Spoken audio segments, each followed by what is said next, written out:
వేయించుకోగలిగారు అని అనుకున్నప్పటికీ ఇవాళ మొత్తం తిరగబడి ప్రభుత్వ వాదన అండ్ మీన్ ఏసీబీ ఆర్గ్యుమెంట్స్ని కోర్టు అబ్జర్వ్ చేసింది, కోర్టు ఏకీభవించింది. ఒక రకంగా చెప్పాలంటే ఏసీబీ ఆర్గ్యుమెంట్స్తో కోర్టు ఏకీభవించే క్వాష్ పిటిషన్ని కొట్టేయడంతో పాటు దర్యాప్తు చేసుకోవచ్చు, విచారణగా సహకరించాలి, చట్టానికి లోబడి ఉండాలి అని కూడా కేటీఆర్ గారికి సూచించింది కోర్టు. సో దీని మీద బీజేపీ అబ్జర్వేషన్స్ ఏంటండి, ఎలా అబ్జర్వ్ చేస్తుంది ఈ మొత్తం డెవలప్మెంట్స్? ఎందుకంటే ఇది పొలిటికల్ అండ్ లీగల్ అని మిక్స్ అయి రెండు ఉన్నాయి. ముందుగా వెంకటకృష్ణ గారు మీకు, అట్లాగే రావుల శ్రీధర్ రెడ్డి గారికి, బల్మూరి వెంకట్ గారికి, మన ఏబిఎన్ ప్రేక్షకులందరికీ నమస్కారం అండి. ఈరోజు హైకోర్టు ఇచ్చిన తీర్పు ఏదైతే ఉందో, అంటే బీఆర్ఎస్ వారు, కేటీఆర్ గారు ఏంటంటే ఈ కేసు ఏదైతే పెట్టారో ఏసీబీ వారు, అందులో అసలు పసలేదు, కేవలం నన్ను టార్గెట్ చేస్తూ పెట్టారు, కానీ అందులో అసలు ఎక్కడ ఇది లేదు, మొత్తాన్ని అసలు కేసే ఎఫ్ఐఆర్ తీసి చెత్తబుట్టలో పడేయండి అని చెప్పి వెళ్ళారు. క్వాష్ చేయడం అంటే చెత్తలో పడేయండి, ఇది అసలు ముందుకు పోవాల్సిన అవసరం లేదు అనేది. అయితే హైకోర్టు ఈరోజు ఏమనిందంటే దానికోసం కొన్ని లీగల్ ఏదైతే క్లాజులు పెట్టారో, ఒక 2 క్లాజుల కింద ప్రివెన్షన్ ఆఫ్ కరప్షన్ యాక్ట్ ఉంది కదా, ఇది క్రిమినల్ బ్రీచ్ ఆఫ్ ట్రస్ట్ అని చెప్పి. అయితే ఆ క్లాజులు ఒక మినిస్టర్కి ఆ పర్టికులర్ సందర్భంలో ఇక్కడ జరిగిన ట్రాన్సాక్షన్కి అప్లై అవ్వవు అని చెప్పి వీరు వాదించారు. అయితే కోర్టు ఏమనింది అని అంటే, మీకు మాడ్ మినిస్టర్ కదా మీరు, హెచ్ఎండిఏ అదొక ఇండిపెండెంట్ బాడీ కదా, ఇట్స్ ఎ కార్పొరేట్ ఎంటిటీ అంటారు, అంటే బాడీ కార్పొరేట్ అంటారు, అంటే it can be sued and it can సూ, అది ఒక మనిషి లాంటిది అనమాట. అది ఉంది కదా.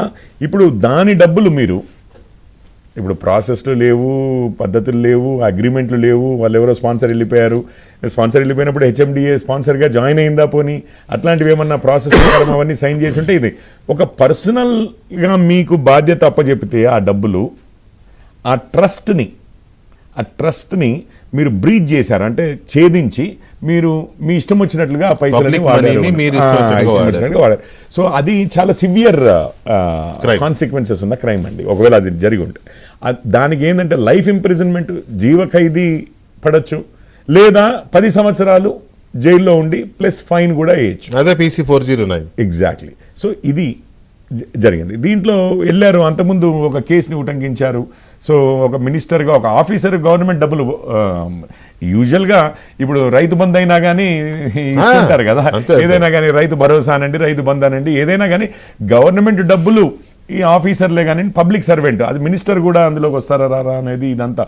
సో వారైనా కానీ సంతకాలు పెట్టి రిలీజ్ చేస్తుంటారు డబ్బులు. కానీ ఇక్కడ ఆ పద్ధతి ఫాలో అవుతే మీకు అథారిటీ వచ్చేది, కానీ ఫాలో అవ్వకుండానే రిలీజ్ చేశారంటే ఏదో మీ సొంత సొత్తు అన్నట్లుగా, మీకు బాధ్యతగా మీ చేతిలో పెట్టిన డబ్బుని మీరు ఆ బాధ్యతతో వ్యవహరించకుండా మీ సొంత డబ్బులాగా మీ ఇష్టం వచ్చినట్లుగా వ్యవహరించారు అన్న ఇది కనిపిస్తోంది అన్నది ప్రైమా ఫేసి అది అన్నారు. సో అది స్టిక్ ఆన్ అవుద్ది. ఇంకొకటి 13 PCA, అది కూడా సెక్షన్ 13, ఇది ఫ్రాడులెంట్ ఆర్ డిజానెస్ట్ మిస్అప్రాప్రియేషన్ అన్నారండి.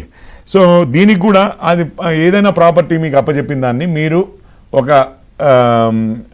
డిజానెస్ట్గా, అంటే ఇక మీకు తెలుసు కదా, దుర్వినియోగం చేయడం అనమాట.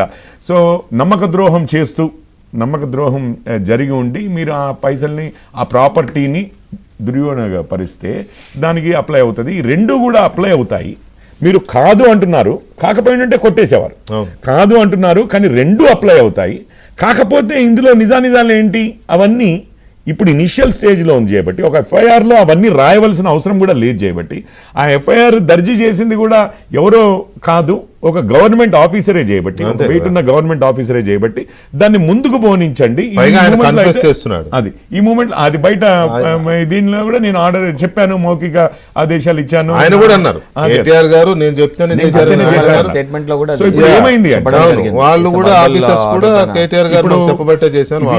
ఇది ఎందుకు నాకు సర్ప్రైజింగ్ గా అనిపించలేదంటే అండి వెంకటకృష్ణ గారు, అంతకుముందు మీరు section 17A prevention of corruption act, ఒక మినిస్టరు ఆఫీసరు ఎవరైనా ఉంటే వారి అపాయింటింగ్ అథారిటీ దగ్గర నుంచి వారు మినిస్టర్ గానో ఆఫీసర్ గానో ప్రభుత్వ అధికారిగానో చేసిన పబ్లిక్ సర్వెంట్ అంటాము, వారు ఆ రోల్లో ఉండి చేసిన పనులకి వారి మీద ఏదైనా కేసు అంటే వారిని అపాయింటింగ్ అథారిటీ అంటారు. ఎవరైతే వారిని నియమించే అధికారం ఉంటుందో, గవర్నర్, ఇప్పుడు మినిస్టర్లకైతే గవర్నర్, సో వారి దగ్గర నుంచి ముందు పర్మిషన్ తీసుకోవాలి అని ఉంది. ఆ సెక్షన్ ప్రకారం చూస్తున్నప్పుడు గవర్నర్ గారు ఏం చూస్తారు, వారు కూడా ఒక జడ్జి లాంటి పొజిషన్ లోనే అంతే ఉన్నారు కదా, legal advice తీసుకుని opinion వారు తీసుకుని లీగల్ అడ్వైస్ ఇస్తారు. తీసుకున్నారు. తీసుకుని ఈ కేసు ముందుకెళ్ళొచ్చు అని చెప్పినప్పుడు దాని అర్థం ఏంటి అంటే ప్రైమా ఫేసి అంటే ప్రాథమికంగా వారికి కూడా ఇందులో అవకతవకలు అయితే కనిపించాయి. అది ఎంత పెద్ద క్రైము, ఎంత చిన్న క్రైమా, అసలు ఫైనల్గా దానికి ప్రూఫ్స్ ఇప్పుడు ఏసీబీ ప్రూవ్ చేయాలి కదా, అవన్నీ డీటెయిల్స్. కానీ ప్రాథమికంగానైతే ఇందులో పద్ధతి ప్రకారం అయితే లేదు. మరి ఇక దాని వెనకాల అవినీతి ఉందా, ఇంకొకటి ఉందా, ఏదైనా ఉందా, అవన్నీ విచారణలో తేలుతాయి. సో ప్రాథమికంగా అయితే ఇది ముందుకెళ్ళొచ్చు అని గవర్నర్ గారు చెప్పినప్పుడే అర్థమైందండి. కోర్టు కూడా సిమిలర్గా, ఎందుకంటే వారు లీగల్ ఒపీనియన్ తీసుకున్నారు. రాజ్భవన్ సొలిసిటర్ జనరల్ ని సంప్రదించి చాలా ఒపీనియన్ తీసుకున్న తర్వాత తుషార్ మెహతా ఒపీనియన్ వారికి టాప్ నాచ్ లీగల్ ఒపీనియన్ కదా, అది కూడా గవర్నర్ గారు ఏదో రేవంత్ రెడ్డి గారి గవర్నమెంట్ అడిగింది కదా అని చెప్పేసి ప్రొసీడ్ అన్నారు కదా, అంటే యాజ్ ఎ